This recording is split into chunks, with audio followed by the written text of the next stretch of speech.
Hello friends, welcome to Fatima explainer. और आज मैं आप सब लोगों के लिए नो मर्सी के एपिसोड नंबर 3 लेकर आई हूँ। ये ड्रामा बहुत ही इंटरेस्टिंग और थ्रिलिंग होने वाला है, तो चलिए बिना देरी के शुरू करते हैं।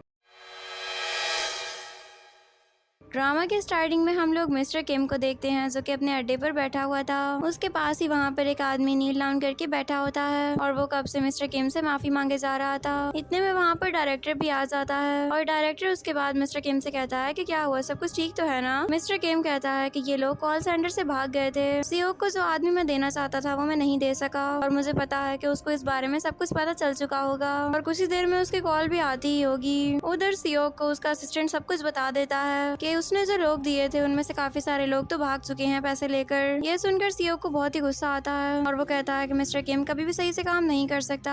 फिर वो फौरन से मिस्टर किम को कॉल करता है। इधर मिस्टर किम जब कॉल अटेंड करता है तो सीओ उसको कहता है, मैंने तुमसे कहा था ना कि इस दफा कुछ अच्छे लोग रखना जो कि स्लिप नहीं होने चाहिए, लेकिन शायद तुम्हारे दिमाग में ये बात नहीं बैठ रही है। मैं तुम्हें इस सब के बारे में किस तरह बताऊंगा। मिस्टर किम कहता है कि मैंने बहुत ही अच्छे लोग रखे थे लेकिन उसके बावजूद वो भाग चुके हैं। लेकिन क्या तुम्हें पता है कि जो लोग भागे हैं मैंने उनको पकड़ लिया है। सीओ कहता है कि ठीक है, इस सारे काम को जल्द से जल्द खत्म करो। जो लोग पैसे लेकर भागे हैं वो जिंदा नहीं बचने चाहिए, क्योंकि मैं अपने काम में गद्दारी बर्दाश्त नहीं कर सकता हूँ। और जल्दी से कोई और लोग ढूंढो जो कि अच्छे से हमारे साथ काम कर सके। ये कह के वो कॉल कट कर देता है। इधर मिस्टर किम को बहुत ही गुस्सा आ रहा था। वो उसको कहता है कि मैं तुमसे 10 साल बड़ा हूँ, उसके बावजूद देखो तुम मुझसे किस तरह की बात करते हो। तुम्हें मेरी थोड़ी सी भी रिस्पेक्ट नहीं है। लेकिन अब मैं ऐसे लोगों को कहाँ से ढूंढूंगा जो कि तुम्हारे साथ अच्छे से काम कर सके। जो भी काम करने के लिए आता है वो यहाँ से भाग जाता है। मुझे यूजफुल लोग कहाँ से मिल सकते हैं। और ये सारी बातें पीछे से डायरेक्टर भी सुन चुका था। जब मिस्टर किम डायरेक्टर को देखता है तो डायरेक्टर फौरन वहाँ से चला जाता है और फिर नेक्स्ट सीन वहीं से स्टार्ट होता है जहाँ से एपिसोड नंबर 2 एंड हुई थी। सुमिन पार्क बन के एक आदमी से बात कर रही होती है। वो आदमी कहता है कि अब तुम इतने साल बाद मेरे पास वापस क्यों आई हो और इतने साल बाद आने का तुम्हारा क्या मकसद था। तो फिर पार्क कहती है, क्या तुम भूल चुके हो कि तुमने पास्ट लाइफ में मेरे साथ क्या किया था। तभी सीन फ्लैशबैक में शिफ्ट होता है और पार्क आगे भाग रही होती है। वो आदमी उसका पीछा कर रहा था। वो पार्क को पकड़ना चाहता था लेकिन तभी पार्क का पैर फिसलता है और वो माउंटेन से नीचे गिर जाती है। वो आदमी ये देखकर बहुत ही ज्यादा हैरान होता है। तो उसको समझ में आ जाता है कि वो इतनी ऊपर से गिरने के बाद पार्क तो नहीं बची होगी और वो पार्क को मरा हुआ ही समझ लेता है। फिर प्रेजेंट सीन में वो आदमी पार्क को कहता है, मुझे तो लगा था कि तुम मर चुकी होगी। पार्क कहती है कि हाँ मैं मर चुकी हूँ, लेकिन बस तुम ये समझो कि मैं यहाँ पर तुमसे रिवेंज लेने के लिए आई हूँ। जो कुछ तुमने मेरे साथ किया वो बिल्कुल भी अच्छा नहीं था और अब तुम देखो मैं तुम्हारे साथ करती क्या हूँ। सोचो जरा, अगर उस आदमी को पता चल गया कि मैं जिंदा हूँ तो वो तुम्हारे साथ क्या करेगा। ये सुनकर वो आदमी लिन डर जाता है। लिन कहता है कि तुम मेरे साथ ऐसा नहीं कर सकती और मैं तुम्हारी बात पर क्यों यकीन करूं। पार्क कहती है कि क्या तुम एक गैंग नहीं चला रहे जिसके अंदर तुम मासूम लोगों को लेकर आते हो और फिर उसके बाद उनको क्रिमिनल बना देते हो, बताओ जरा। तो लिन कहता है कि ऐसा सब कुछ तो मैं कर रहा हूँ, लेकिन तुम ये सब कुछ कैसे जानती हो। पार्क कहती है कि इस दुनिया का एक कानून है कि अगर तुमने किसी काम पर निकलना है तो अपने ओल्ड फ्रेंड्स को मत बताना। अब तुमसे बाद में मुलाकात होती है। ये कह के वो कॉल कट कर देती है और ये सब कुछ सुनकर लिन बहुत ही ज्यादा परेशान हो जाता है। और फिर दूसरी तरफ किम अपने आदमियों को बहुत ज्यादा मार रहा होता है। वो उनको कहता है कि मुझे पता चल चुका है कि तुम लोगों ने ही ये सारा काम किया है और मैं अब तुम लोगों को नहीं छोड़ूंगा। वो सब उससे यही कह रहे होते हैं कि हमने कुछ भी नहीं किया, हम तुम्हारे साथ बिल्कुल वफादार हैं। लेकिन किम उनकी कोई बात नहीं सुन रहा था। इतने में उसको बाहर से कुछ आवाजें आती हैं और हम उधर देखते हैं किम के अड्डे तक सुमिन पहुंच चुकी होती है, लेकिन वो गार्ड सुमिन को अंदर नहीं जाने देता। वो उसको धक्का दे देता है जिसकी वजह से वो नीचे गिर जाती है। इतने में किम बाहर आ जाता है और किम उससे कहता है कि क्या हुआ, तुम यहाँ पर क्यों तमाशा करने के लिए आ गई हो। तो सुमिन कहती है कि मुझे तुम्हें बताने के लिए एक इम्पोर्टेंट बात है। फिर हम लोग देखते हैं कि वो दोनों एक रूम के अंदर होते हैं और सुमिन उसको बताती है कि मैं पार्क के अंडर काम करती हूँ। तभी किम मुड़ता है और वो उसको कहता है कि तुम लोगों को क्या लगता है ये सब कुछ कहने से मैं मान जाऊंगा कि पार्क जिंदा हो चुकी है। मैं ऐसा कभी भी नहीं करूंगा। पार्क ने तो मुझसे कहा था कि वो मुझसे रिवेंज लेना चाहती है, इसीलिए वो वापस आई है, लेकिन मैं मान ही नहीं सकता कि वो दोबारा से जिंदा हो सकती है। इतने में इधर सुमिन टेबल के नीचे एक रिकॉर्डिंग डिवाइस लगा देती है और उधर हम लोग देखते हैं जियोंग अपने फ्रेंड के साथ मिलकर उन दोनों की बातें सुन रहे होते हैं। वो दोनों एक बहुत ही इंपॉर्टेंट मिशन पर थे।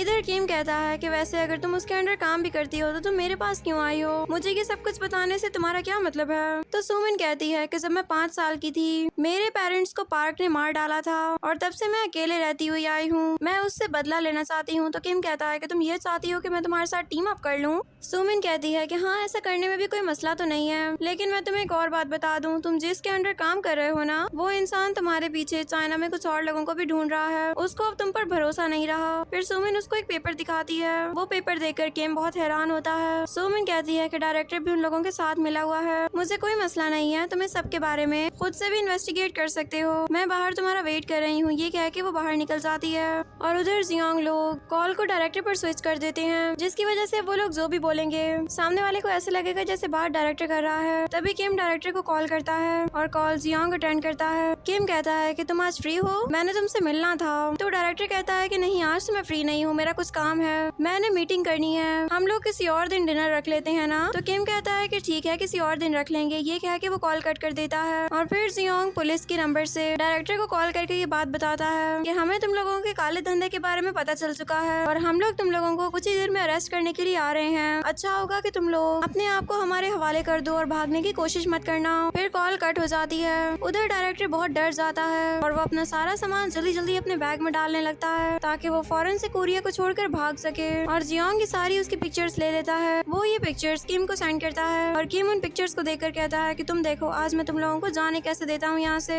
तुम लोगों ने मुझे धोखा दिया है और अब मैं तुम लोगों को नहीं छोड़ूंगा।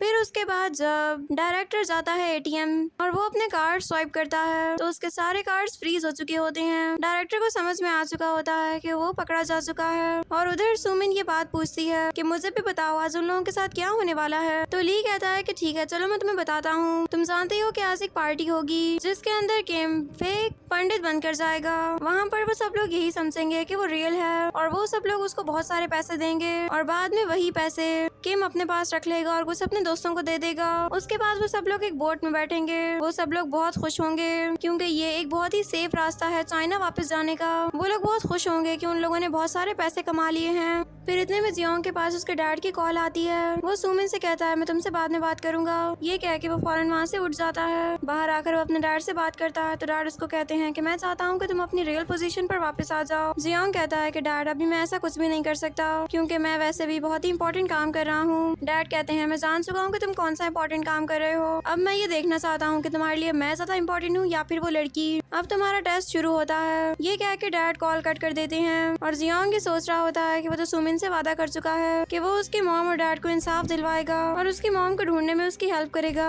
लेकिन अब वो ये सब कुछ कैसे करेगा। ये सोचते ही वो फौरन वहाँ से भागता है और उधर सुमिन जब पीछे मुड़ती है तो पीछे वही आदमी खड़ा होता है। वो उसको कहता है कि डरो मत, मैंने तुम्हारी कोई बात नहीं सुनी, अंदर तुम्हें किम बुला रहे हैं, तुम आ जाओ। जब सुमिन अंदर जाती है तो वो वहाँ पर देखती है वहाँ पर एक बहुत बड़ी टीम काम कर रही होती है जो कि लोगों को पहले जॉब का लालच देते हैं, फिर उनसे पैसे भी वसूल करते हैं और साथ उनको क्रिमिनल भी बना देते हैं। सुमिन को ये सब कुछ देखकर बहुत ही दुख होता है। फिर वो किम के पास जाती है और वहाँ पर जाने के बाद वो रिकॉर्डर को तोड़ देती है और नील डाउन करके किम से सॉरी करने लगती है। वो कहती है मुझे पुलिस ने अपने प्लान में शामिल कर लिया था, मैं ये सब कुछ नहीं करना चाहती थी, लेकिन अब पुलिस तुम लोगों की सारी बातें सुन चुकी है। ये सुनकर किम को बहुत गुस्सा आता है। वो उसको थप्पड़ मारता है और फिर उसको नाइफ से मारने वाला था, लेकिन तभी सुमिन उसको रोक कर कहती है कि सोचो कि इस सब में तुम्हारा ही फायदा होगा।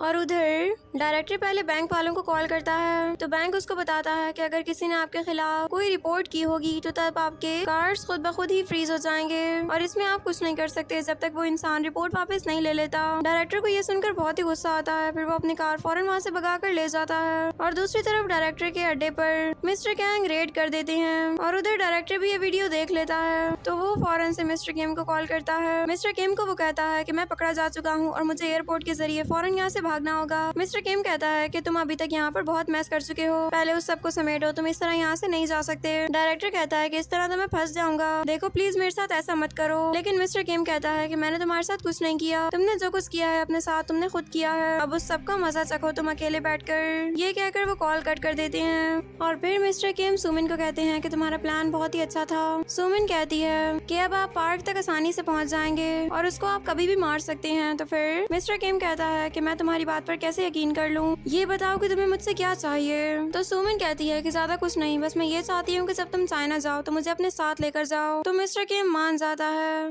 दूसरी तरफ जियोंग एक सी पोर्ट पर जाता है। वहाँ पर वो पुलिस ऑफिसर्स के साथ गया था, लेकिन वहाँ पर उसको कोई नहीं मिलता। इतने में उसको किसी की आवाज आती है। वो जब उस आदमी के पास जाता है और उसके मुंह पर से कपड़ा हटाता है तो वो डायरेक्टर होता है। ये देखकर जियांग बहुत ही परेशान हो जाता है और उसको पता चल जाता है कि ये सब कुछ सुमिन का किया धरा है। इधर सुमिन मिस्टर किम और बाकी लोगों के साथ चाइना के लिए निकल जाती है। वो बिल्कुल साइलेंट बैठी हुई थी। फिर मिस्टर किम उन सबको कोई ड्रिंक पिलाते हैं और ड्रिंक पीने के बाद वो सब लोग बेहोश हो जाते हैं। सुमिन जब सो रही थी तो वो एक ड्रीम देखती है। जब वो पहली दफा पुलिस ऑफिसर के तौर पर सिलेक्ट हुई थी तब वो अपनी मॉम के पास रेस्टोरेंट गई थी। उसकी मॉम ने जब उसका वो लेटर देखा था तो वो ये देखकर बहुत ही ज्यादा खुश हुई थी और सुमिन और उसकी मॉम साथ में हंस रही होती हैं। वो मोमेंट बहुत ही अच्छा था और ये ड्रीम देखकर सुमिन की आंख खुल जाती है। जब वो उठती है तो वो लोग एक बिल्कुल ही अलग जगह पर होते हैं, यहाँ तक कि उनके कपड़े भी बिल्कुल चेंज हो चुके थे। फिर वो सब लोग बाहर निकलते हैं और एक आदमी उन सबको ऑर्डर देता है कि आप लोग जल्द से जल्द अपना सारा सामान उठा लें, आप लोगों के पास सिर्फ 10 सेकंड्स हैं। तो वो सब लोग फौरन से भागकर अपना सामान उठाते हैं, लेकिन एक लड़की रह जाती है। तो वो आदमी उस लड़की को बहुत मारता है और फिर गार्ड्स उस लड़की को वहाँ से ले जाते हैं। उसके बाद सुमिन और उन बाकी लोगों को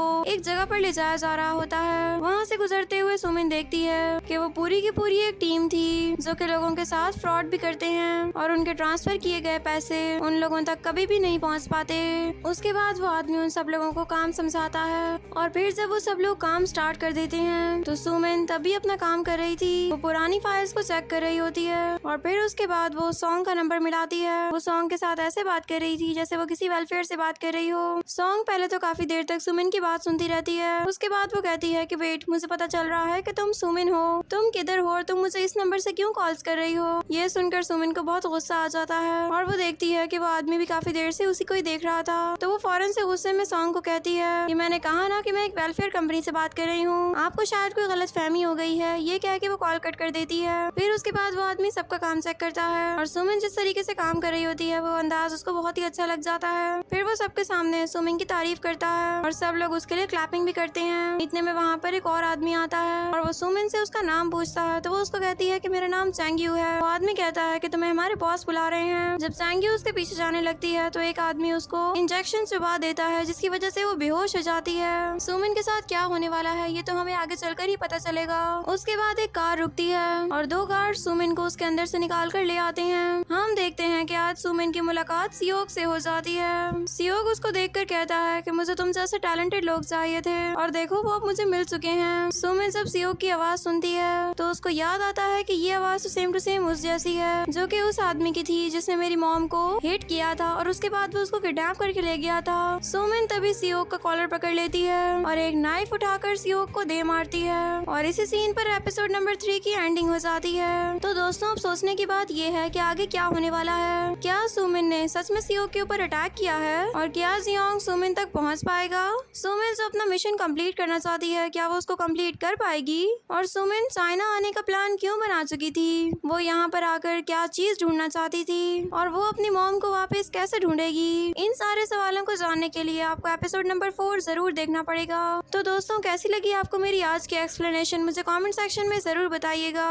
वीडियो को लाइक और चैनल को सब्सक्राइब करना मत भूलिएगा ताकि न्यू एपिसोड सबसे पहले आप तक पहुंच सकें, क्योंकि ये ड्रामा बहुत ही इंटरेस्टिंग है। अब तक के लिए इतना ही, मिलती हूँ मैं आपसे एपिसोड नंबर 4 में। तब तक के लिए bye bye, take care and thanks for watching.